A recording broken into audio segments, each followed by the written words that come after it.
Snow fell hard over Manhattan on the night of December 24th, thick, quiet flakes that softened the roar of traffic outside the glass walls of the 72nd floor penthouse, where Clara Whitmore stood on a ladder polishing red ornaments one by one.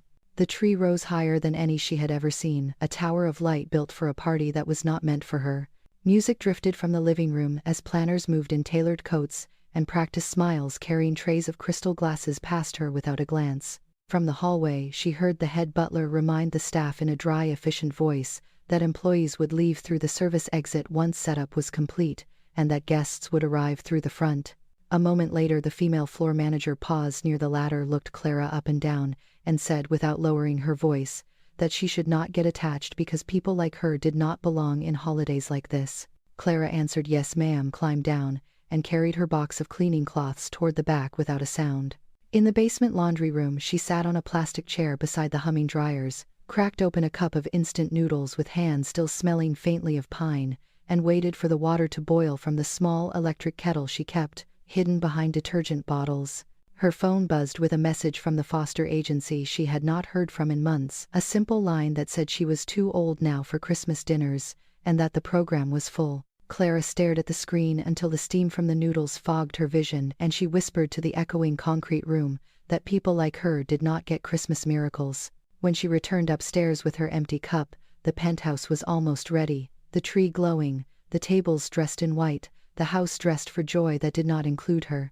Then the front door opened and Lucas Harrington stepped inside alone in a black suit, cut with military precision, his tie loosened slightly, as if even he could not stand the idea of perfection tonight. He moved through the room with the distant, controlled air of a man who had learned how to walk through loss without letting it touch his face. He was expected at an exclusive gala across town, another night of speeches and forced smiles, another night where no one would mention the wife and child whose names were never spoken in this house anymore.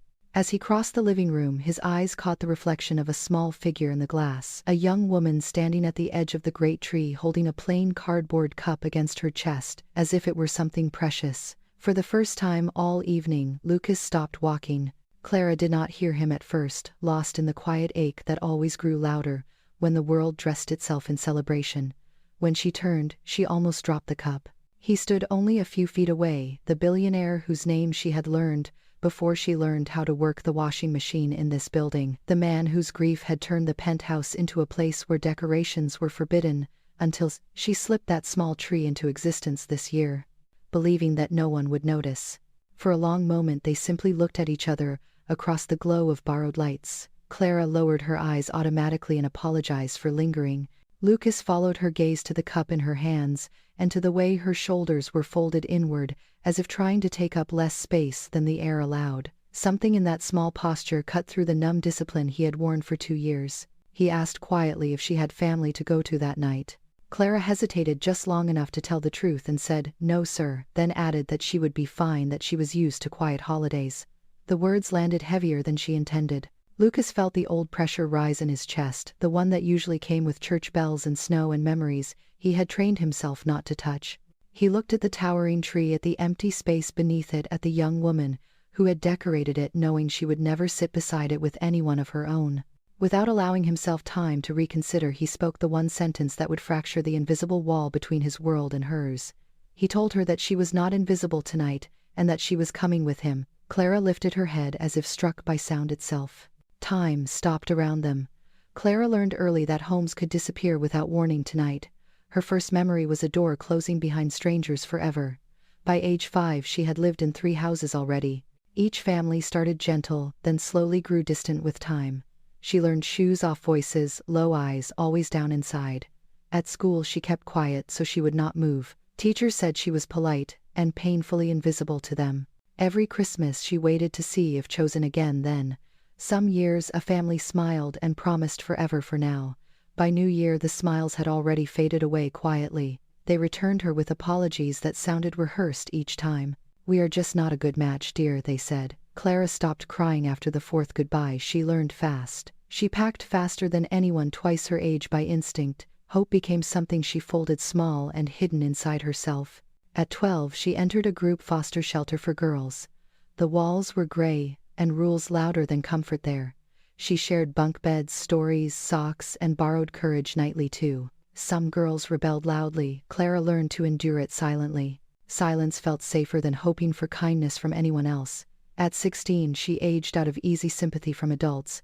Papers replaced people, guidance replaced affection entirely in her life. College forms confused her because no parents existed on record. She chose work instead of dreams she could not afford.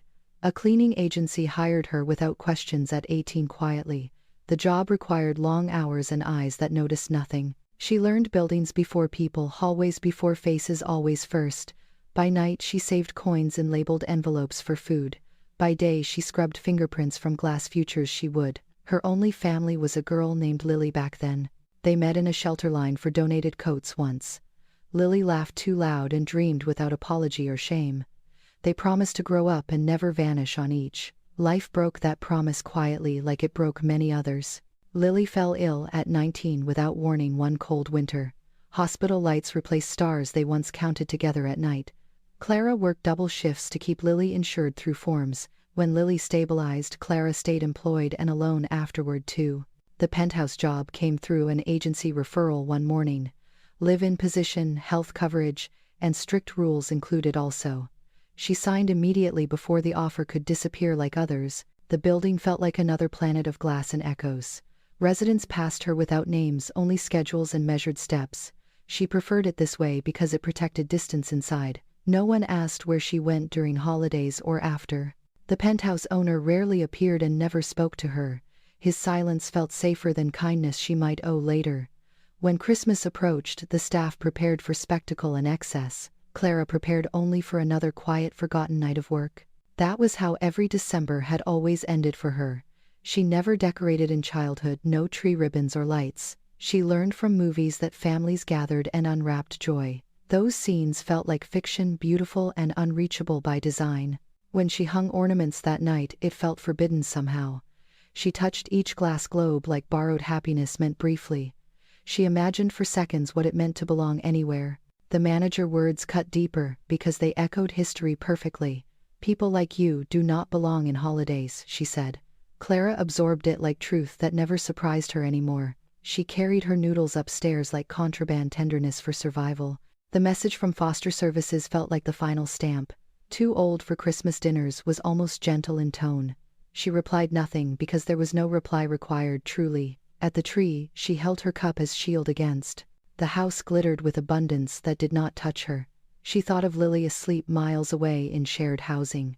She thought of childhood rooms already repainted by strangers long. Then, the man who owned silence stopped before her suddenly. His eyes were tired but searching in unfamiliar ways tonight.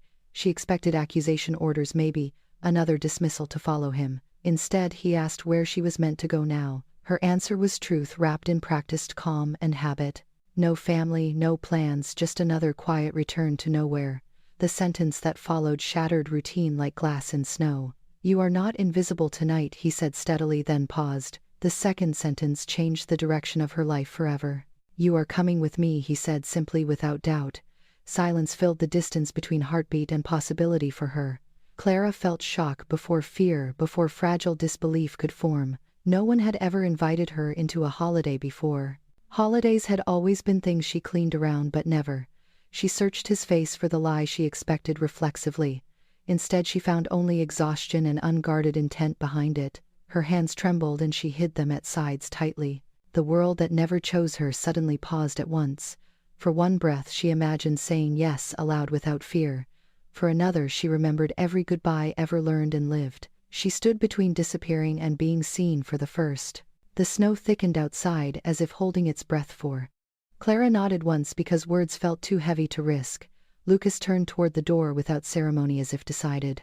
The gala across town faded from his choices at last. Staff watched in stunned silence as they moved past them.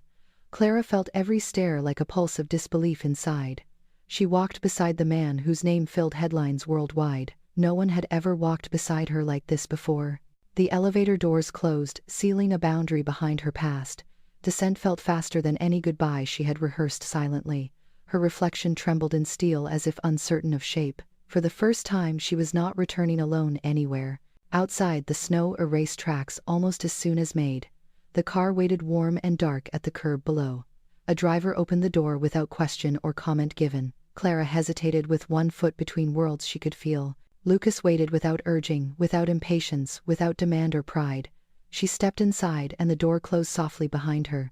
Warmth wrapped around her shoulders like permission granted at once. The city blurred past in streaks of white and gold. Clara held her hands together to stop shaking as badly.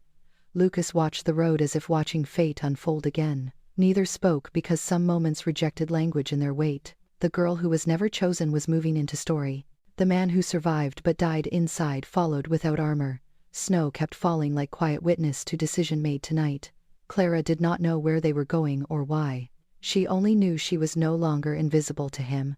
That knowledge frightened her more than loneliness ever had done. Yet it also planted something dangerous called hope inside her. Hope was the one thing she had buried most carefully. She feared it like fire in a paper room suddenly. The penthouse lights vanished above them without farewell or regret. Below, Manhattan kept celebrating, oblivious to quiet shifts in fate. Clara felt tears press forward without permission or shame allowed. She wiped them quickly, afraid to contaminate the moment somehow. Lucas did not look at her yet felt the change. Something that had been sealed shifted a fraction within him. He had not planned rescue, only escape from noise tonight. Still, the silence beside him felt different already than before. Clara watched her breath fog the window glass with rhythm. Each breath sounded like proof she was real in life. For years she had waited to be chosen or released. Tonight, she had not been chosen but invited into motion. The difference felt small but cracked her fear wide open. The foster girl who vanished from rooms was gone now. A woman sat in her place, uncertain yet present fully. The city passed and miles accumulated without question or plan. Clara wondered faintly what it meant to arrive somewhere real. She wondered if arrival required permission or courage from herself. The snow seemed to whisper, neither tonight matters less more. Everything that mattered now was inside this car with them. Clara leaned back and closed her eyes briefly to breathe. For the first time she did not count exits anymore. Lucas Harrington had once believed that survival meant winning. He had believed it meant growing faster than everyone else, thinking sharper, building higher walls of data and glass and money until nothing could touch him. By 33 he had achieved everything that magazines called impossible and nothing that sleep called peace. The accident came on a Christmas Eve, buried beneath a storm that erased visibility and certainty at the same time. He remembered only fragments now, the red glow of brake lights swallowed by white, his son's laughter seconds before impact, the sound that followed that never left his head. He woke alone in a hospital room built for miracles that could not reach him. His wife did not wake at all. His child did not breathe again. Survival became a word with no meaning after that night, only a condition he endured. In the months that followed, he shut down every room that once held holiday noise. He ordered the staff to remove decorations, silence the seasonal music, eliminate every reminder that time still moved toward dates he no longer wished to face. He moved through his own penthouse like a controlled ghost, present in body, only absent everywhere else that counted. Board members were told he was mourning, and the world respected it because grief sounded noble on paper. In truth, he was hiding from feeling because feeling demanded he acknowledge that he had lived while the people he loved had not. Each year, Christmas returned without permission. Each year he left town or locked himself deeper into work. This year, the gala had been scheduled months in advance, and he had agreed to attend without protest, a reflex rather than a decision. The suit laid out for him that evening had been chosen by assistants who knew nothing about the weight of dates. He dressed mechanically, tied his tie exactly as he had thousands of times before, and felt nothing but the familiar constriction around his throat that came with obligation. The penthouse had been prepared against his preference, because investors expected spectacle and image, and something that looked like life. He had signed the approval without reading the details. When he entered the main living space earlier that night, he had barely registered the tree, the lights, the ornaments catching reflections of wealth and motion. He had moved past all of it toward the door like a man walking out of a museum he no longer believed in. It was only when he saw Clara that the movement of his own body stopped without permission. He did not know her name then. He did not know her history. He only knew that she stood alone at the edge of a celebration not built for her, holding a plain cup with both hands as if it were warmth itself. The sight struck him with a force that felt unearned and unwelcome. He had seen loneliness before, in mirror reflections and in hospital corridors at dawn, but seeing it in another person standing inside his own curated world unsettled him in ways logic could not reach. Her questionless acceptance of the manager's cruelty echoed the way he had accepted silence as punishment long ago.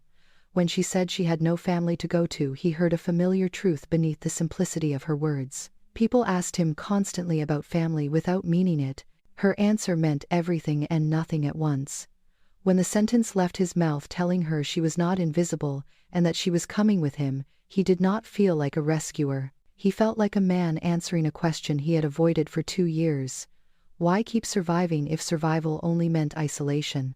After she stepped into the car and the door closed between her old world and this one, he realized for the first time that the choice he had made did not feel impulsive. It felt necessary in a quiet, unexplainable way. As they drove through the snow, his mind moved backward to the first time he had taken his son to see a snowfall in Central Park, the way small hands had reached into white air without fear. He swallowed hard and returned to the present by force. He reminded himself that this woman beside him was a stranger, and that this detour into feeling violated every boundary he had constructed to keep breathing tolerable. Yet when he glanced at her reflection in the window and saw the tension in her shoulders, the urge to shield rather than calculate rose without invitation. Protecting had once been instinct for him before it became a failure he could not forgive. They reached the private runway outside the city without conversation. The jet waited, prepared for a man who rarely traveled without destination. Tonight, he had chosen a place he had not visited since the funeral. Vermont had once been his wife's dream, the quiet landscape she said she would grow old in with a kitchen that looked out over trees instead of screens. He had bought the cabin for her with the intent of time that never arrived. After the accident, he had sealed it, as if freezing it might preserve her inside memory without decay. The decision to bring Clara there startled him only after it had already been made. As the plane lifted into snow cloud, he felt the familiar tightness at the edge of an oncoming panic. The sound of engines had been part of the accident. Clara noticed his breathing shift before he acknowledged it himself. She did not speak. She simply adjusted in her seat so that her shoulder was closer to his without touching him. The restraint felt kinder than any embrace would have been. For the first time in years he felt seen without being exposed. That frightened him more than publicity ever had. Medication and control had built a wall around his instincts, but something in her presence found a gap he had not reinforced. When the cabin door opened in Vermont hours later, the cold air hit his face with the clarity of memory. He stepped onto the snow with hesitation that had nothing to do with the ground. The house stood as it always had, untouched, and waiting like a held breath. He unlocked the door with hands that trembled only after the key turned. Clara entered behind him quietly, and did not comment on the dust that coated unused furniture, or the way the space seemed to ache with stored intention. He apologized without knowing why. She shook her head and said nothing needed explanation. The simplicity unmade him slightly. He had not been offered understanding in years without cost attached. As night settled around the cabin, the sound of wind through trees replaced the sound of engines in his memory. He lit the fireplace not because it was cold, but because fire required focus. He moved through the motions of making the space livable, as if following instructions half remembered from a life that belonged to someone else. When he finally turned and saw Clara sitting on the rug near the hearth as a guest rather than an employee, something shifted again inside him. He realized that bringing her here had not only been an act of defiance against loneliness, it had been the first time he had chosen presence over escape since the accident. For 2 years he had survived through erasure. Tonight survival required him to feel. That knowledge both terrified and steadied him. In the quiet that followed, he felt the outlines of grief loosen slightly, not because it was gone, but because it had finally been witnessed by another living being in the room. The cabin settled into quiet after the fire caught the soft crackle filling the spaces where words had no safe place yet. Clara kept her coat on at first, unsure of the rules, in this unfamiliar world, where she was not sure whether she was guest or still staff in invisible form.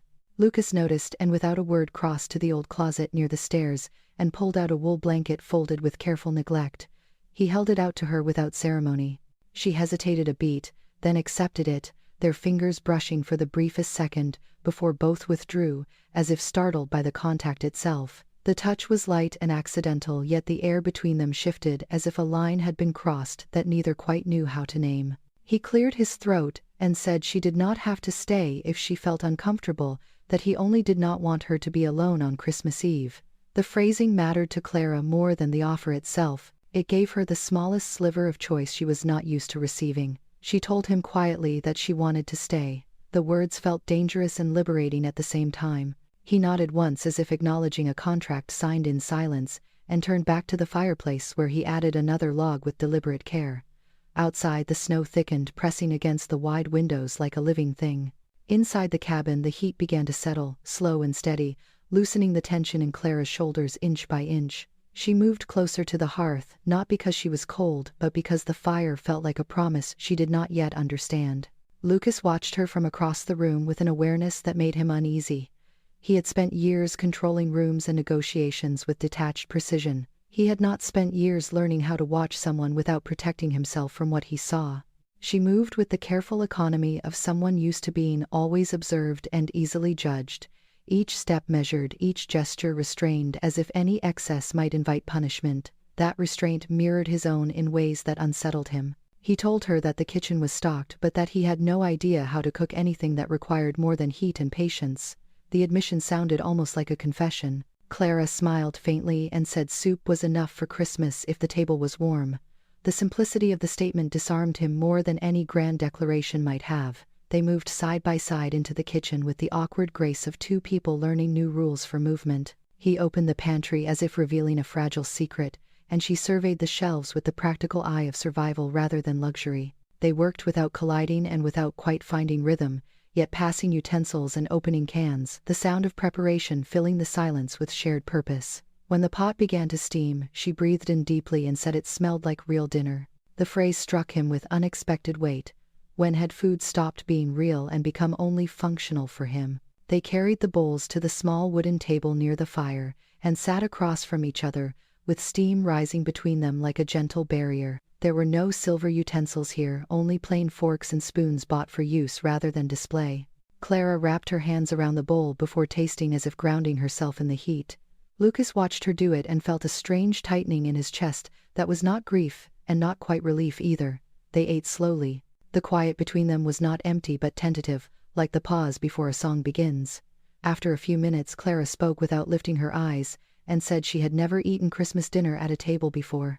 Lucas did not respond immediately because the image the sentence created felt unbearable in its clarity. He finally said that he had eaten too many Christmas dinners, and that none of them had saved him from loss. The symmetry surprised them both. The fire popped, and a spark lifted briefly then vanished into ash. Clara asked softly how long it had been since he last came here. Lucas said 2 years and felt the number fall like a stone. She nodded as if he had told her the weather rather than the distance of his suffering. There was kindness in that too. The wind rose outside and whistled through bare branches. He felt his breath shorten without warning, the sound threading itself into the memory he fought hardest to seal. His hands tightened around the edge of the table. Clara noticed the change and set her spoon down. She stood slowly, not suddenly, and moved toward him with care, as if approaching a frightened animal. Lucas did not tell her to stop, because his voice was already trapped behind the rising wave in his chest. When she reached his side, she did not touch him at first. She knelt on the rug beside the chair so that their eyes were level, and said his name quietly, as if testing it for fit. The sound of it from her lips grounded something inside him he did not know how to reach on his own. His breathing fractured into sharp, uneven pulls. He squeezed his eyes closed as if darkness might protect him from the crash he felt coming. The church bells in his memory began to ring, though no church stood for miles. Clara placed one hand against his chest with tentative permission, and then the other when he did not pull away. Her hands were warm and steady. She told him to breathe with her, and moved her own breath into slow, deliberate rhythm. He followed without realizing when his body chose to trust before his mind could object. When the wave broke, it left him trembling but upright. Snow continued to fall outside without disturbance. Clara stayed where she was until he opened his eyes again. When he did, he found her gaze held no fear and no judgment, only steady presence. He swallowed and whispered a thank you he had not planned to speak. She shook her head and said he did not lose his family because he was still here, and because love did not vanish just because bodies did. The words slid into him like warmth into frozen ground. For one suspended moment, the distance between their faces narrowed until he could feel her breath. The world seemed to narrow with it. He leaned forward on instinct, pulled by the gravity of feeling he had denied for 2 years. Clara felt it too and held the moment between courage and retreat like fragile glass. Then she stepped back just enough to break the spell, and said in a voice barely above the fire that she was just a maid. The words fell like a barrier rebuilt in seconds. He did not argue with the label because he understood the power it had held over her life. Instead, he said her name with quiet insistence, as if naming might challenge the cage. She rose and returned to her chair with care that suggested she was holding something delicate inside herself. The soup had gone untouched in the time that passed. They resumed eating with new awareness and new restraint. Night thickened beyond the windows. The storm erased the path that had brought them. Lucas realized that for the first time since the accident he was not counting how long until he could leave a place without pain. He was wondering instead what it would mean to stay present in it. Clara watched the fire and felt something dangerously close to belonging unfold in the warmth beside her. She had been invited not as help, and not as decoration, but as a person allowed to sit and be seen. That realization carried both hope and terror in equal measure.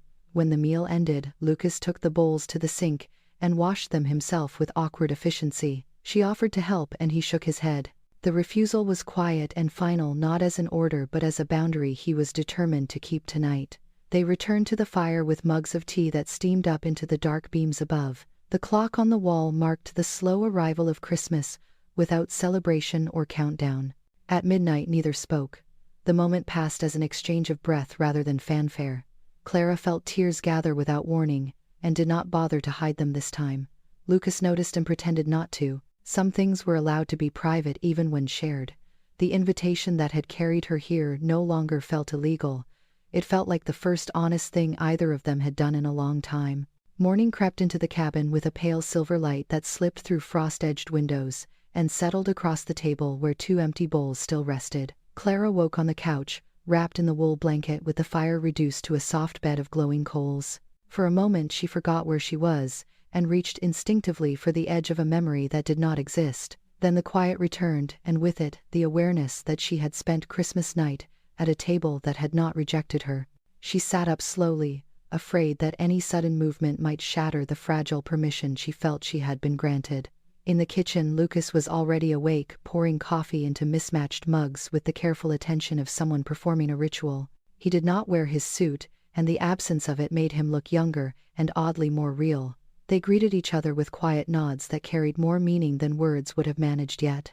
Clara joined him at the counter and accepted a mug with both hands, feeling the heat seep into her fingers and farther into her chest. Outside, the storm had exhausted itself, leaving the world wrapped in a clean white silence that felt new and untested. They sat again at the small table, and this time, the space between them felt smaller but charged with restrained awareness. Lucas asked if she preferred toast or oatmeal, and she answered after a pause that either was fine because both were real. The word real landed between them with quiet weight, and he nodded as if acknowledging an unspoken agreement. They ate slowly again, and found that the silence was no longer empty, but companionable like a third presence at the table. Clara finally asked about the names of the places in the photographs that lined the far wall of the cabin. Lucas told her about mountains that looked like sleeping giants, and lakes that mirrored the moon so clearly, it felt like falling upward. For the first time she saw him as a man who had once dreamed outward, rather than someone who only folded inward.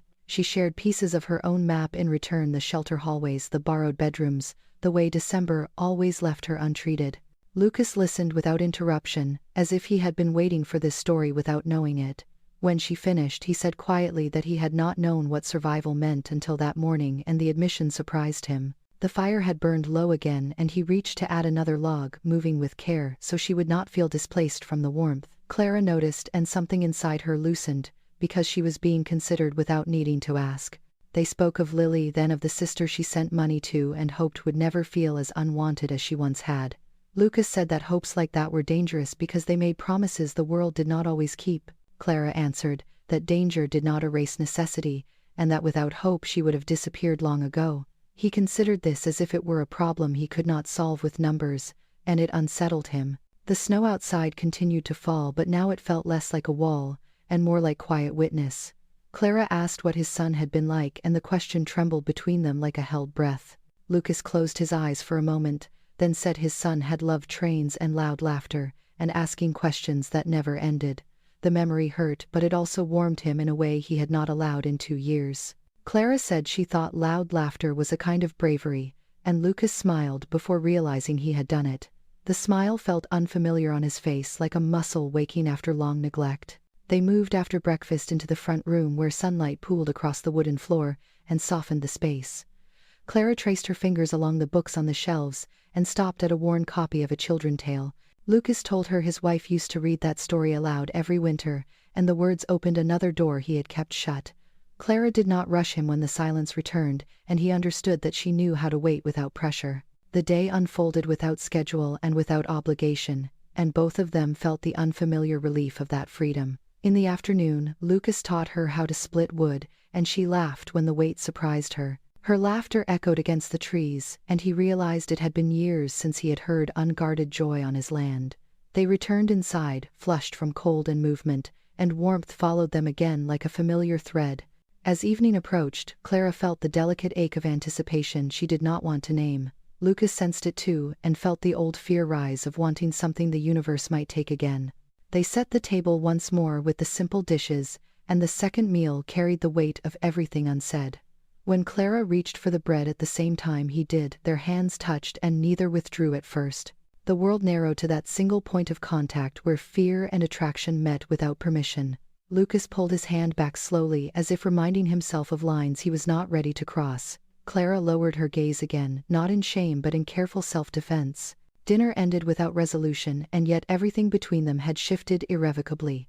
Later, as they stood by the fire once more, Lucas said that whatever happened tomorrow, this day had mattered to him. Clara answered that it had mattered to her too, and her voice carried a steadiness that surprised her. They stood between certainty and risk with only the fire as witness, and neither knew which would claim them first. Outside, night fell again over Vermont, carrying the quiet promise of more snow.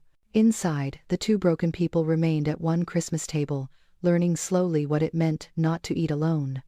Clara thought that perhaps being chosen was not a thunderclap but a series of small, shared hours. Lucas thought that perhaps survival was not winning after all but staying when instinct said to flee. Neither said these things aloud, yet both felt them settle like truth between the breaths they shared. The fire burned lower, and they added no more wood, as if reluctant to rush the close of this fragile day. Clara eventually excused herself to rest, and Lucas nodded, understanding without needing explanation. She moved toward the guest room with slow, measured steps, as if aware that memory was forming with each one. Lucas remained by the fire long after she disappeared from view, listening to the crackle like a quiet confession. He realized that the emptiness he had lived beside for years now had a shape, and that frightened him. Yet the fear did not send him chasing distance, as it once would have without question. Instead, he stayed where he was and let the feeling exist without defense. The Christmas table stood empty now, but it no longer felt abandoned. It felt like a promise waiting quietly for morning. Outside, snow resumed its patient work of covering every trace of yesterday. Inside, two lives that had not planned to meet were now marked by the same hours. Clara lay awake in the guest room, staring at the ceiling and wondering when permission had begun to feel like belonging. Lucas stood at the window in the dark and wondered when grief had first begun to loosen its grip. Neither slept easily, but both slept more than they had in years. The table waited, and so did everything that would come after it. Morning would demand decisions, explanations, and consequences, but for now, the fragile peace held in the quiet press of snow against glass, and the shared knowledge that something unguarded had already begun between them without contract, without name, and without any guarantee that it would be allowed to last beyond the coming storm of the world that waited. The fire whispered its final low sounds as if marking time, while Clara and Lucas moved on opposite paths through the cabin, carrying the same unspoken question, neither yet dared to shape into language or risk exposing to the light of choice. The storm returned without warning just after sunset, the wind rising first in uneasy waves that rattled the cabin windows as if testing their strength. Clara had just finished helping Lucas stack the last of the firewood when the first church bell echoed faintly from a distant town below the hills. The sound was thin and far away, but it struck Lucas like a blade through memory. His shoulders tightened immediately, though he tried to hide it by reaching for another log. The second bell followed closer, this time carried by the wind with sharper clarity, and the third arrived like a command he could not refuse. The world tilted for him in an instant as the past surged forward without mercy. His breathing cut short and shallow, as if the night itself had seized his lungs. The smell of snow and smoke tangled together into the scent of twisted metal and burning wires in his mind. He dropped the log and staggered back a step. Clara saw the change before he spoke or fell, because fear had always announced itself in posture before sound. She crossed the distance between them without hesitation, but stopped just before touching him, remembering how carefully he guarded his body when the memories came. Lucas tried to speak her name, but the word fractured in his throat. His hands shook visibly now, and his eyes had lost the present, entirely replaced by the wreckage he still survived each night in silence. Another gust of wind slammed against the cabin, and with it came the echo of sirens from the valley below, magnified by the storm into something unbearable. Lucas folded inward as if struck from inside, and dropped to his knees in the snow just outside the doorway. Clara followed immediately, ignoring the cold biting through her thin shoes. She knelt in front of him at eye level, and said his name clearly, not loudly, not softly, but with steady certainty that cut through the chaos of sound around them. He did not answer because he could not hear her yet. His body was already reliving the impact, the loss, the helplessness of seconds he had failed to change. Clara placed one hand over his heart, and felt it racing like it was trying to escape his chest entirely. With her other hand she took his trembling wrist and pressed it gently but firmly against her own heartbeat. The gesture surprised him and broke through the wall just enough for her voice to reach him. She told him to breathe with her, and began to count slowly aloud, not for his sake alone, but to anchor herself against the rising fear that mirrored his. 1, 2, 3, 4, she whispered, steady as snowfall. Lucas gasped between counts, his lungs resisting the rhythm as if the present offended the past. The sirens wailed once more and his body flinched hard with it. Clara leaned forward until their foreheads touched, and said with quiet force that the sound was not for him, that the night was not repeating itself, and that he was here now with her. He shook his head, faintly trapped in the loop of guilt that never released its grip when memory took control.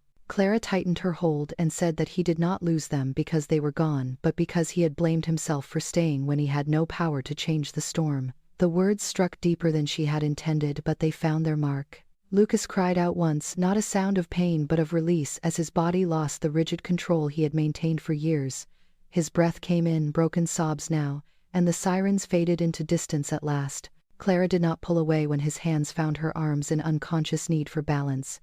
She supported his weight without strain because she had carried heavier grief than her body more than once in her life. The snow gathered silently on their shoulders as they sank together onto the cabin steps, two figures broken open in the cold. Lucas leaned forward until his forehead rested against her shoulder, and he wept without restraint for the first time since the accident. Clara stayed exactly where she was, and let the storm pass through him without interruption or judgment. When his breathing finally slowed into something resembling calm, the bells had stopped, and the valley returned to quiet. He lifted his head slowly, as if unsure whether the world would still exist when he looked again.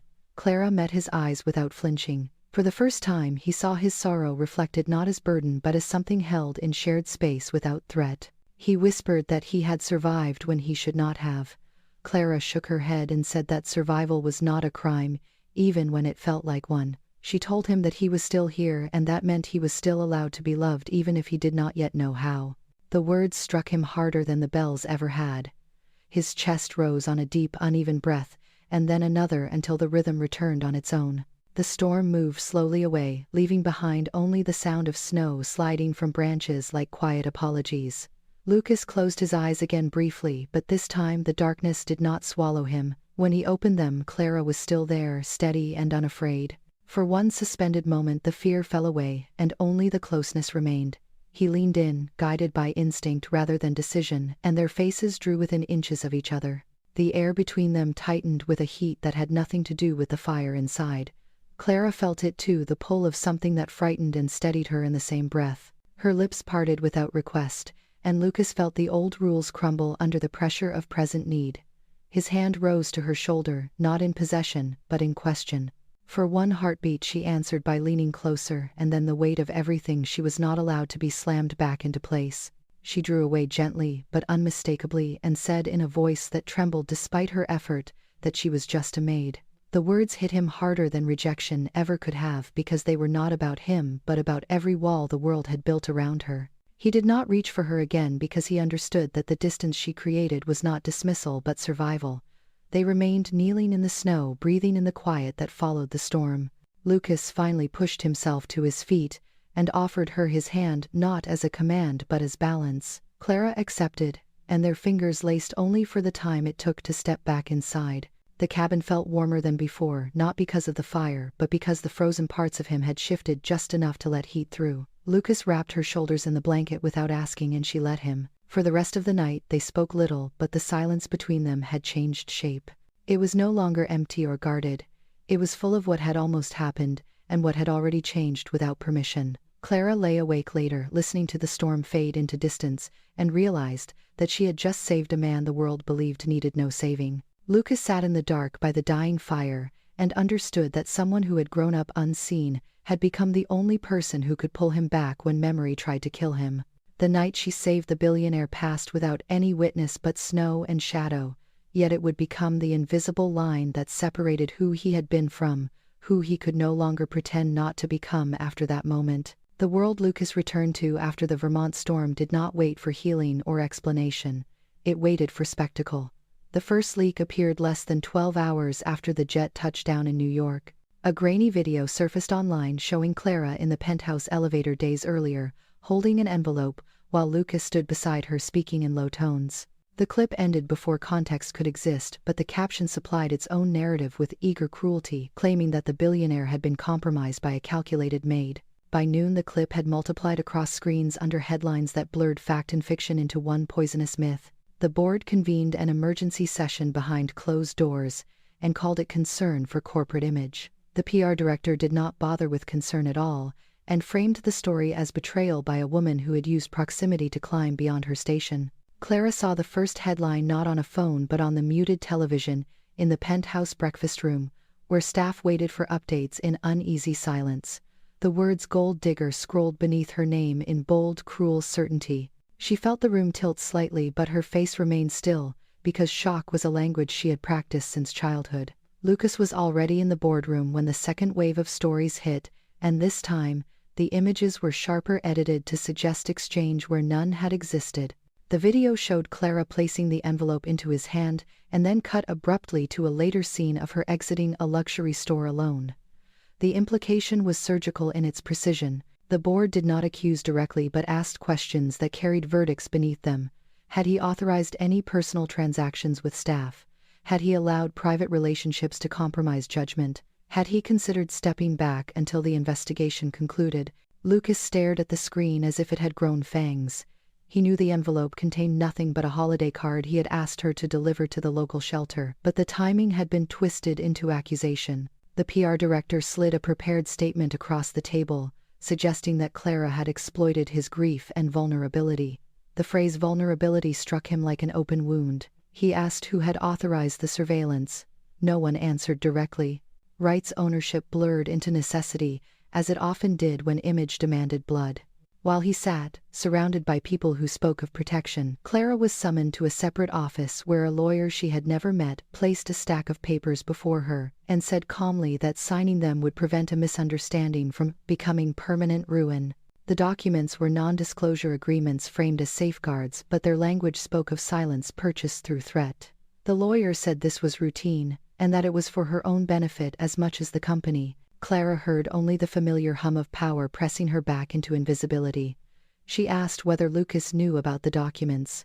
The lawyer smiled without warmth and said that this was not a conversation meant for him. Outside the building, journalists gathered in numbers she had only seen in films. Questions had already been chosen for her by strangers who had never learned her name. Inside, the penthouse staff avoided her eyes, as if proximity might contaminate them. The manager who had once told her she did not belong in holidays now watched with thinly disguised satisfaction. Clara understood instinctively that the same people who had invited her into spectacle would now discard her to preserve it. She did not cry. She placed the pen down and asked quietly when she would be allowed to leave. The lawyer said immediately after she signed. Clara did not sign. Instead, she stood and asked for her belongings. The lawyer warned her that without the agreement, the company would have no reason to protect her from the narrative already forming outside. Clara said she had never been protected before and did not expect to start now. She returned to the small room beside the laundry where she kept her life folded into 2 bags and began to pack. Each item felt lighter than the lie being built outside the walls. She found the wool blanket folded at the bottom of one bag and paused, because it still carried the scent of wood smoke and something like safety. She left it behind without explanation. On the street, the crowd surged when she emerged. Reporters shouted questions that assumed conclusions. Were you paid? Did you plan this? How long did it take you to get access to him? Clara said nothing because no answer could survive in an environment that required villainy. Inside another room, Lucas finally broke through the procedural fog and demanded to see Clara. The PR director told him that she had refused to cooperate and that it was in his best interest to distance himself immediately. One of the board members implied that personal weakness had compromised his judgment and that a temporary leave might be necessary. Lucas heard only fragments through the rising pulse at his temple. He demanded the raw footage of the alleged exchange. The PR director claimed it was unavailable pending forensic review. It was a lie delivered with practiced ease. In a moment of terrible miscalculation, Lucas allowed doubt to form along the line they had prepared for him. If she had been coerced into silence, why was she resisting the agreement? If she had nothing to hide, why leave so quickly? The questions were planted with surgical care, and his pain answered them with violence against reason. By the time he reached the penthouse, she was gone. Her room stood empty, except for the blanket she had left behind folded on the bed like an afterthought he did not yet know how to read. Her absence struck him harder than any headline. He told himself it was temporary, and walked through the apartment, as if she might still be in the kitchen, or by the window, but every space answered him with echo instead. Outside, the scandal accelerated. Commentators debated her motives as if they were speculating on the plot of a show. Former acquaintances from employment agencies sold anecdotes for attention. The narrative sharpened into a cautionary tale about trust and class trespass, and the hidden costs of power. Through it all, Clara moved through the city unnoticed again for the first time since Vermont. She took a bus toward the southern end of Manhattan, and did not look back when the penthouse vanished behind concrete distance. Lucas stood at the windows of his office that night, and watched lights rise over the river without knowing whether he was observing a skyline or a verdict. He replayed the envelope scene in his mind until the memory blurred into doubt. The PR director sent another message, urging him to release the prepared statement, distancing himself from the inappropriate relationship. The document painted him as a victim of manipulation, and framed her as the architect of betrayal. His finger hovered over the screen where approval awaited a tap. He saw again her hands steady on his chest in the snow. He saw the way she had counted his breaths when he could not. The images clashed without resolution. For the first time since the accident, he felt unsure where his control ended and his fear began. The headlines grew louder as the evening wore on, and analysts predicted shareholder response with thinly veiled excitement. The board scheduled another meeting for the morning. Lucas remained in his office long after the building emptied. The blanket she had left behind waited in silence on the bed miles above the city. Clara sat on the floor of a late-night bus with her back against cold glass, and read the same words on a stranger's phone reflected faintly in the window. Gold digger. Inappropriate relationship. Exploited grief. Each phrase felt like a costume forced onto a body they had never met. She closed her eyes and tried to remember the sound of church bells fading into distance instead. Somewhere between those two versions of the world, a man who had survived too much and a girl who had never been chosen were being separated by voices that thrived on certainty built from lies. Clara stepped off the bus just after midnight into a part of the city that never pretended to sleep, where neon light replaced stars, and the cold settled into bone without ever fully freezing. She still had no phone because it had been taken with routine efficiency under the excuse of inventory review and never returned. The last time she had seen her own reflection, it had been in the tinted glass of the bus window, looking older than she felt and younger than the world would allow. She walked 3 blocks with one bag cutting into her shoulder before she found the shelter entrance tucked between a closed pharmacy and a shuttered diner. The sign flickered as if undecided about its own existence. Inside, the warmth smelled of disinfectant and coffee and fatigue that never left the walls. A volunteer behind the desk asked for her name without lifting her eyes, and Clara gave it without expecting it to matter. She was handed a thin blanket and a number, and directed toward a room where cots stood in lines like punctuation marks in someone else's sentence. She chose the one nearest the wall because corners still felt like protection even after everything. In the quiet that followed, she replayed the scene of the lawyer's office, not in anger but in slow disbelief, at how quickly a life could be rearranged without consent. She had been told to sign to be protected and punished for refusing with equal speed. The idea of protection built on silence felt like another form of disappearance, and she had already vanished too many times in her life to bargain with that shadow again. Around her, the shelter breathed in uneven rhythms, as strangers settled into survival beside her. Somewhere, a woman whispered into a phone that no longer carried power. Somewhere, a man laughed softly at something only he could hear. Clara lay on her side and stared at the wall where faint marks from past occupants layered stories over plaster. She pressed her palm against the cold surface, as if grounding herself in proof that she was still solid. Sleep came only in fragments until dawn thinned the dark into gray. Morning arrived with the sound of carts rolling, and volunteers announcing breakfast in voices that did not carry promise, but did carry continuation. Clara rose quietly and folded the blanket back into its thin square, before lining up with the others for oatmeal served in paper cups. She ate without taste because hunger moved slower than shock. After breakfast, she stepped back onto the sidewalk where the city resumed its indifferent motion. Snow fell again, finer than before, and each flake seemed to erase something more of the life she had held only days earlier. She walked without destination because nowhere felt more real than anywhere else. By afternoon, she found the community center near the river where signs advertised hot meals and volunteer work in faded ink. She asked if they needed help, and the woman at the desk looked at her hands and said yes without questions or judgment. Clara was given an apron and placed in the kitchen where steam and noise washed over her like absolution. She chopped onions until her eyes burned enough to feel like truth again.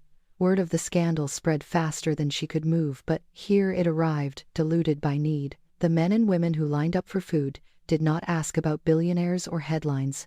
They asked only if there was bread left and whether the soup was hot enough. Clara found relief in usefulness, stripped of narrative. That night, she slept on a mat in the small room behind the kitchen, and dreamed of snow falling inside a house that no longer existed. Meanwhile, across town, Lucas moved through the hours like a man trapped behind glass. The board suspended his authority pending review, and the PR director released the statement without his approval by framing his silence as confirmation of engineered regret. Investors reacted exactly as predicted, and repositioned blame for loss into moral failure. Lucas watched the numbers shift, and felt nothing but the weight of misjudgment settle into his chest. He had allowed doubt to speak louder than memory. He had allowed strangers to characterize the woman who had held him together in the snow. The discovery came late, not with the revelation of innocence but with the realization of cowardice. He had not defended because he was afraid to reopen himself to needing anything at all. That night he went to the penthouse alone and found the blanket she had left folded on the bed where she once slept as a guest, and not as staff. He sat on the edge of that bed and pressed the fabric to his face, as if scent might lead him back through time to the moment he chose fear over trust. The city roared outside, untouched by loss. The following days carried news that Clara had been served formal notice of termination tied to alleged breach of employment code. The statement read like theater, and Lucas finally tore the document in half without ceremony. He ordered a private investigation into the source of the fabricated footage, and when the truth emerged that night, he did not feel relief, only a deeper quiet of shame. The PR director had orchestrated the manipulation at the board's silent consent, and the lawyer who delivered the NDA had been part of the same chain. Clara had been framed because she was an acceptable sacrifice in a war for optics.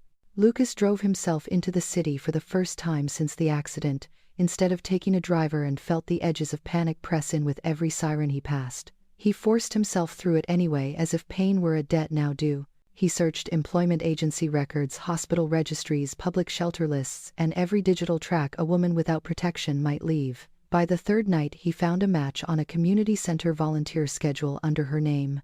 He went there without announcement, and stood in the doorway of the kitchen on the fourth evening watching her serve soup to men who bowed their heads in gratitude they had never shown him. Clara did not see him at first. When she finally lifted her gaze and found him standing there with snow on his coat and collapse in his eyes, the world seemed to pause with the same violent quiet that had followed his words in the penthouse days earlier. Lucas opened his mouth to say her name, but no sound came out. Clara felt everything in her freeze into the shape of the past rushing back. She did not move toward him. She did not move away. The night she disappeared with nothing had not finished taking its toll yet. The space between them held the weight of stories written by others and choices neither could undo. For one suspended breath, there was no billionaire and no maid, only two people standing on the raw edge of consequence with nothing promised except the truth waiting to be spoken. The room did not erupt when Lucas stepped forward. It quieted in the strange way truth quiets a crowd before it breaks them open. Clara stood frozen with a ladle in her hand as the men in line behind her stared openly at the billionaire, who had bent the world with a single headline only days ago. Lucas took 2 steps into the kitchen and stopped as if crossing an invisible boundary he now understood too late. He said her name again, and this time the sound came out. Clara felt it strike her with the force of memory and restraint at once. The supervisor moved closer, ready to intervene, but Lucas lifted a hand, not in command but in apology, and said he was only there to speak to her, not to disrupt what she was doing. Clara handed the ladle to the nearest volunteer without explanation, and walked past him into the narrow hallway beyond the steam without looking back. Lucas followed at a respectful distance because for the first time in his life, he understood how close power felt, even when it claimed humility. The hallway smelled of soap and citrus cleaner and old concrete. Clara stopped beside the back door where cold air seeped through the seams. She faced him at last, and did not hide the exhaustion in her eyes.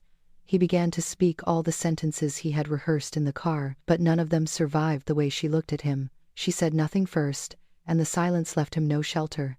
He told her he had been wrong.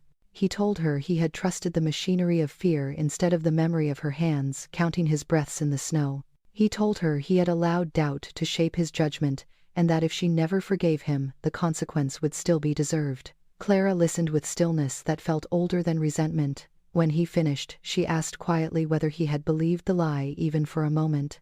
Lucas did not answer right away because the truth was yes, and the word waited like a wound behind his teeth. He nodded once. The admission cut deeper than any accusation could have. Clara closed her eyes as if steadying against a familiar kind of fall. She told him that she had spent her entire life being misunderstood because the world preferred its stories neat, even when they were wrong. She told him that what hurt had not been the lie but how easily it had found a home in him. Lucas felt the full weight of those words with no defense left to lift. He dropped to one knee in the narrow hallway without planning to, the gesture too raw to be strategic. The concrete pressed through his suit and into his bone as he bowed his head in front of the woman he had allowed himself to misjudge. He said he was sorry in the only way his body still seemed capable of speaking truth. The door behind them creaked open, and cold air rushed in, carrying with it the sound of voices from the shelter and the city beyond. Someone whispered his name in disbelief.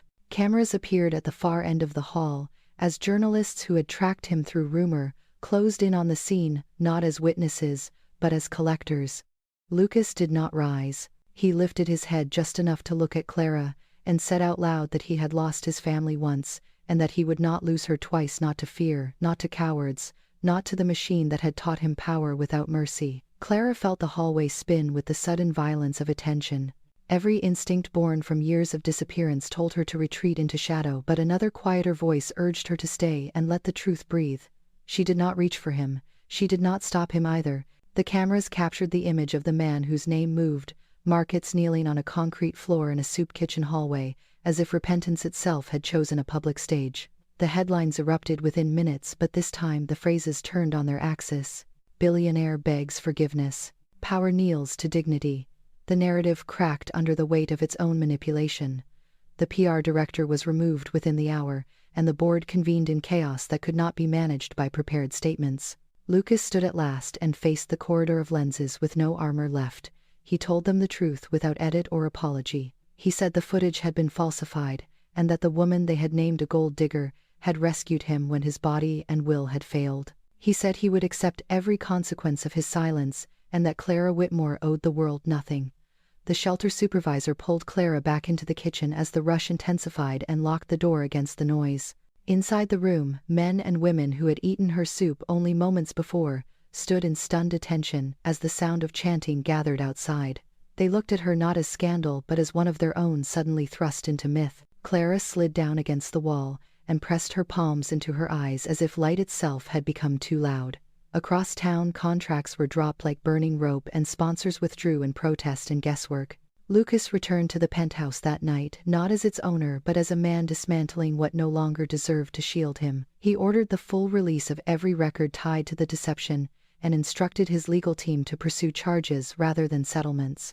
The city devoured the reversal with the same hunger it had devoured the lie. Clara did not watch. She stayed in the shelter kitchen long after the volunteers left, washing every pot as if repetition might steady the ground beneath her. When the noise finally faded into the dull hum of distant traffic, she stepped outside alone into a snow that felt less violent than the day before. Lucas stood at the end of the block, waiting without approach. without request, without entitlement. His presence was a question not yet voiced. Clara saw him and felt the ache of what had been almost theirs crash against the certainty of what had been lost. He moved one step closer and stopped again, leaving the space open for her to decide whether it would ever close. She did not step forward. She told him that what he had done in the hallway did not erase the night she disappeared with nothing. She told him that apology did not rebuild trust on command. Lucas nodded because he had not expected otherwise.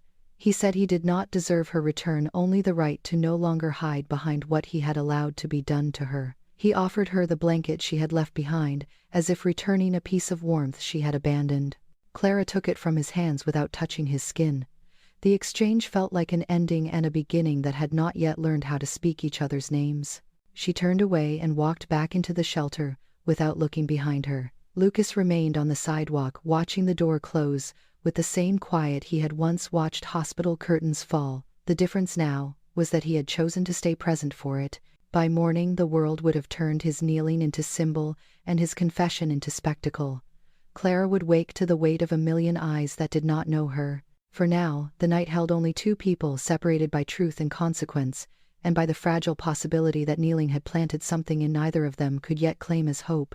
Clara refused the car Lucas sent the next morning because accepting it felt too close to returning to a life that had vanished overnight. She left the shelter on foot with the blanket folded under her arm, and the thin ache of decision settled into her chest like a second heart. The streets were wet with melted snow, and yesterday's headlines already peeling from newsstands, as if the city itself were impatient with yesterday's truth. She walked south toward the river where the community center opened early, and asked for work without name or story attached to it.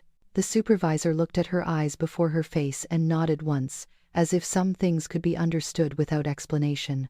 By noon she was back in the kitchen chopping vegetables, beside a man who sang softly off-key, and a woman who told stories like confession. No one asked her about cameras or kneeling or billionaires. They asked her whether she preferred carrots thick or thin. The simplicity steadied her. It felt like oxygen after smoke. She worked until her shoulders burned and then worked another hour, because the ache of muscle was easier to bear than the ache of memory. At dusk, she took the mat offered to her again in the back room and pressed the blanket to her face, without letting herself cry this time. She told herself that freedom meant choosing hunger over display and purpose over protection purchased with silence. That night she dreamed of a table that waited without promise, and woke with the taste of soup still warm in her mouth. Days passed with the quiet insistence of routine. She learned names without needing to keep them when some disappeared within a week. She learned where the light fell at midday, and which volunteers returned faithfully. She learned how hope moved in small gestures instead of declarations. Across town, Lucas learned how loud consequence could be when no one was left to buffer the sound. Sponsors withdrew and returned in cycles of calculation. The board fractured under investigation and public scrutiny. Lawyers crowded his days with strategy and numbers with teeth, but none of it touched the central truth that he had lost her, not to the world but to his own silence first. He sent one message to the community center addressed to Clara with no demand attached. He wrote only that he would not ask her to return to what had harmed her, and that whatever space she chose he would respect. The supervisor handed her the printout without comment, and Clara folded it away without reply. We all make our own borders, she thought, and mine must be drawn with steadier hands than before. Weeks moved forward and the scandal settled into memory, as the news always did once it exhausted the profit of shock. Clara enrolled in night classes at the community college 3 stops from the shelter, and learned the language of organizations and grants and systems that fed the very people she served each day. She studied by the glow of a broken lamp and memorized theory with hands that still smelled of onion. It was not glamorous and no one observed it with awe, but the work built something she could stand inside without fear of revocation. One evening Lucas arrived quietly at the back door of the center and asked the supervisor only whether Clara would be willing to see him.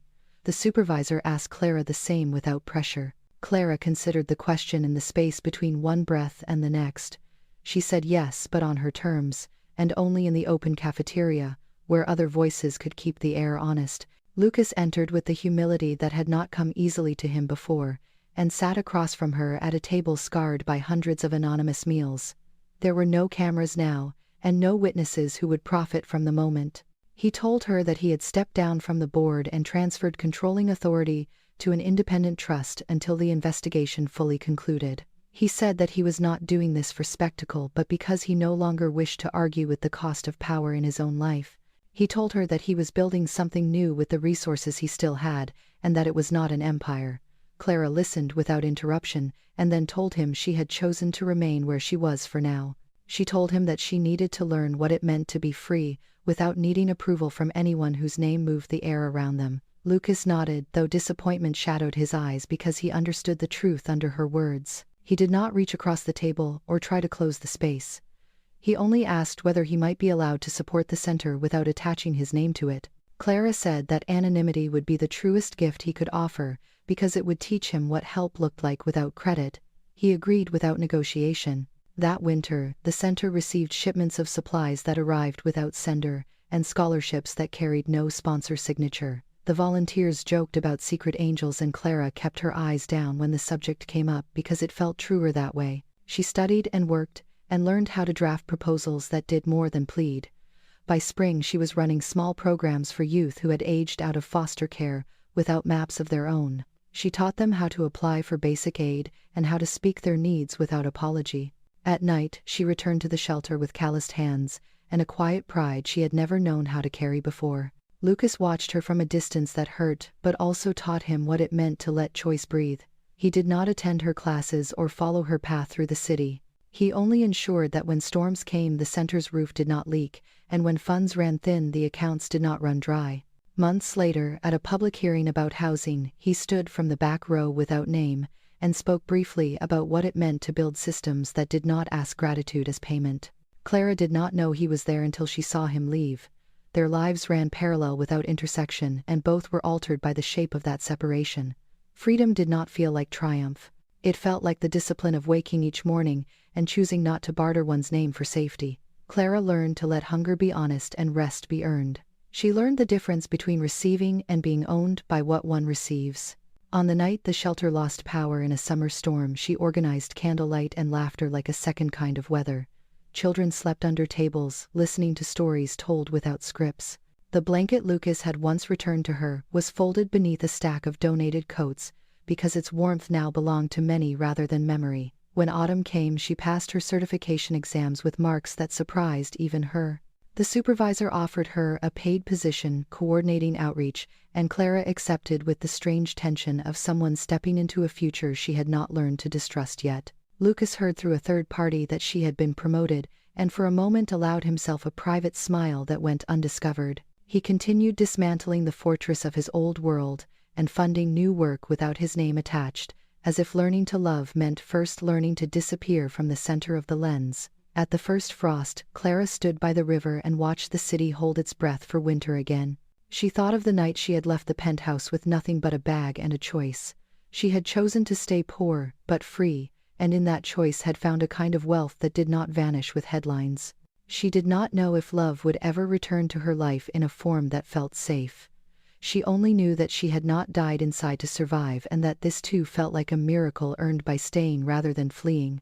1 year later, the snow returned to Manhattan with the same quiet insistence it always had, but this time, Clara Whitmore did not watch it fall from a basement window or behind the glass of a house that was not hers. She stood in the open courtyard of the community housing center, with steam rising from her breath, and children racing past her in crooked scarves and unmatched gloves, their laughter cutting through the cold, like promise made audible. The center had once been an abandoned structure near the river, and now stood reborn in brick and light and stubborn generosity. A place built not as a monument, but as a shelter for those who had aged out of safety without ever aging into security. Clara moved through the crowd with practiced ease, checking lists, greeting volunteers by name, guiding new arrivals toward hot cocoa and borrowed coats. She wore no uniform now, only the same quiet steadiness that had once carried her through silence. Above the entrance, a simple banner read "Winter, Welcome," and nothing more. No sponsor logos, no dedication plaque, only warmth offered without conditions attached. Inside the main hall, tables were set end to end with paper cloths and mismatched centerpieces, crafted from pine branches and red twine.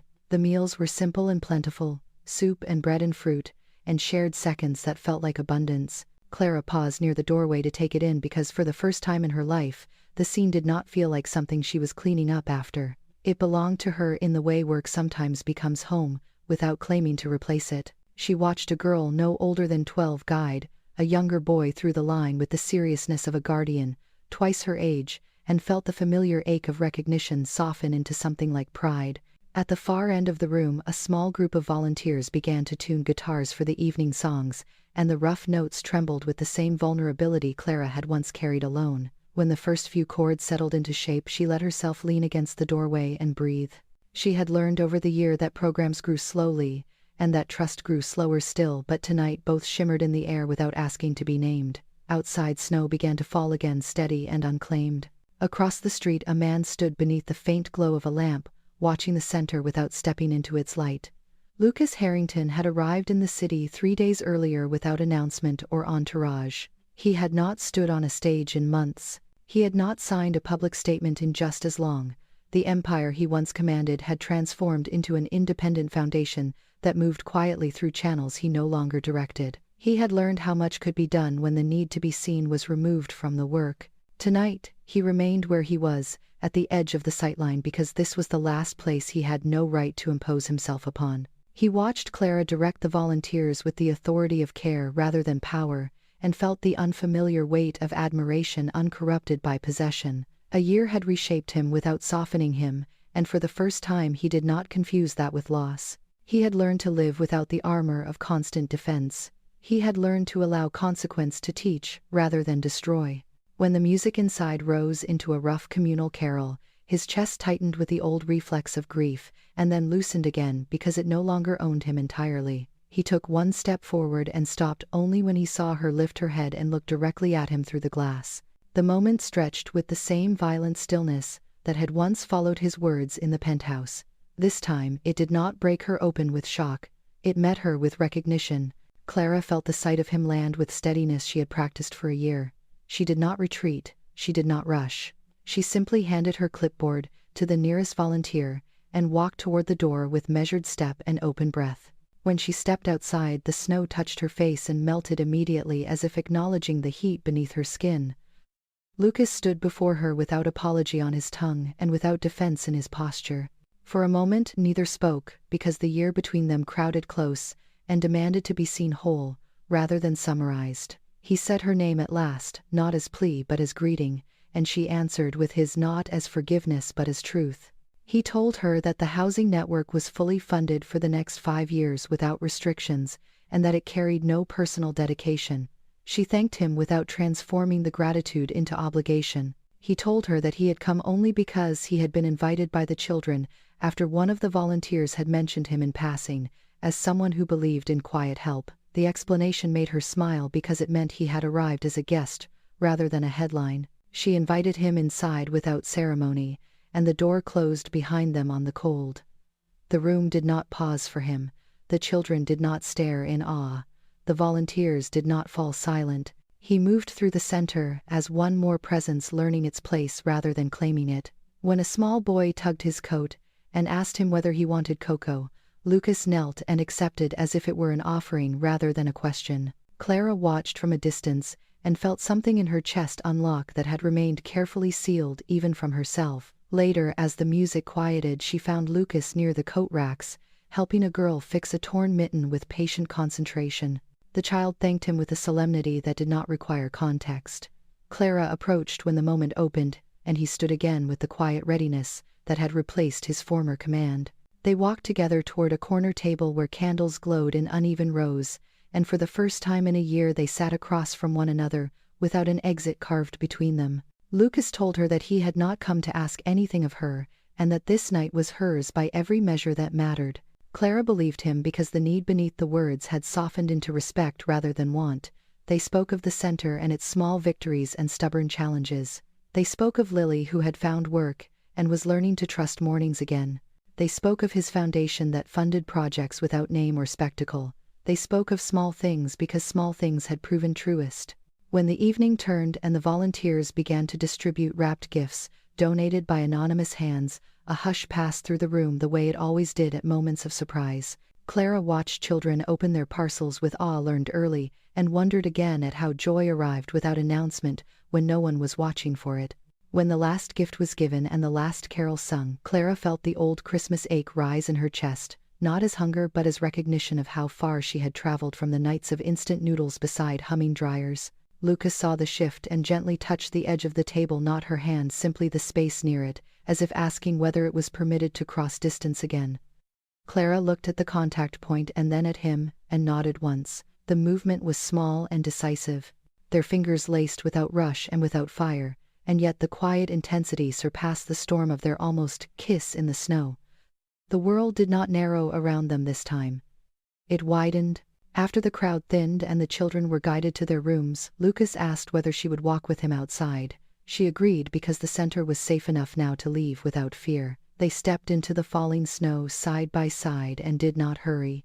Lucas stopped beneath the same lamp where he had waited in shadow earlier, and turned toward her with the composure of a man who no longer mistook confession for conquest. He told her that he had learned to live without armor, and that the world felt sharper for it but also more real. He told her he loved her without asking her to carry the weight of that word in return.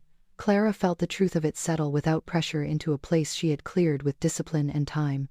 She took a breath that did not shake and answered that she loved him too, not as rescuer, not as savior, but as a man who had stayed present when it mattered most. Lucas did not kneel that night because humility no longer required theater. Instead, he reached into his pocket and produced a simple ring of silver unmarked by stone. He told her that he had chosen it because it did not insist on attention and yet endured. He asked whether she would choose a life with him that kept its center away from spectacle. Clara looked at the ring, and then beyond it to the building that held children asleep in borrowed warmth, and felt the world align in a way she once believed impossible. She said yes, not because it changed everything, but because it honored what already had. In the weeks that followed, their quiet engagement remained unannounced and unmarketed. They planned not a gala but a gathering at the center where vows could be made among those who had learned the cost of beginnings. On Christmas morning, Clara woke in a small apartment near the river where she now lived by choice, rather than necessity. Lucas waited in the kitchen, making coffee badly on purpose because ritual mattered more than perfection now. They walked together to the center where children ran to meet them without knowing why joy felt so large that day. In the common room beneath homemade decorations, Lucas stood beside Clara as she addressed the families with the calm authority of someone who had once starved for a seat at any table and now built them daily. When she finished, he took her hands and with no flourish asked her again, in front of those whose lives had braided theirs together, whether she would keep choosing him beyond this moment. She answered yes in the same voice she had once answered yes in the snow, and the room erupted not with applause, but with laughter and embrace and noise that did not need to be curated. Late that night, when the candles burned low and the last child slept, Clara and Lucas stood alone in the quiet hall, and she whispered that this was her first real Christmas. He answered that it was his too. Snow pressed against the glass without demand. There were no headlines waiting, only the shared knowledge that neither of them was invisible anymore, and that this belonging had not been granted by miracle but built by staying when leaving would have been easier. If this story touched something quiet inside your heart, then take a moment to pause right here, because moments like this are rare, and they deserve to be held, not rushed past. Clara and Lucas did not find love through grand gestures or perfect timing, but through staying when it was easier to disappear, and through choosing truth when silence promised safety. Their story is not about wealth changing a life, it is about courage changing two lives at once. If you have ever felt unseen, if you have ever believed that the world had no seat saved for you, this story was written for you. And if somewhere in your own life you are standing at the edge of a choice between fear and hope, remember that even the smallest step forward can change everything. If this journey moved you, we invite you to stay with us here where stories are told not just to entertain but to heal. Subscribe to our channel so that you never miss another story like this one, because every week we share new journeys of love, loss, resilience, and second chances. Press the like button to let us know that these stories matter to you, because every single response helps this community grow and reach someone who might need it on a night they feel completely alone. And now we want to hear from you because your voice matters just as much as the characters you meet here. Where are you watching from tonight, and what moment in this story stayed with you the longest? Was it the night in the snow when Clara saved Lucas, or the moment he knelt without pride in the hallway, or the quiet Christmas that finally belonged to her? Share your thoughts in the comments because your story might be the one that helps the next person believe again. If you believe that love can be built from broken pieces, type the word "believe" in the comments. If you believe that it is never too late to begin again, type the word begin. And if you simply felt seen by Clara at any point in this journey, type the word seen and let this space become a place of shared understanding. Every comment, every like, every subscription is not just support for this channel, it is proof that stories like this still matter in a world that too often forgets how powerful quiet love can be. We read every message, and many of our future stories are inspired directly by what you share with us here. If you know someone who feels forgotten, send this story to them and remind them that even on the coldest night, a single choice can rewrite a lifetime. Thank you for spending this time with us, thank you for feeling with us, and thank you for believing that healing is still possible even after the deepest loss. Stay kind, stay connected, and remember that you are never invisible here. We look forward to seeing you again in the next story, where another heart will find its way back to the light.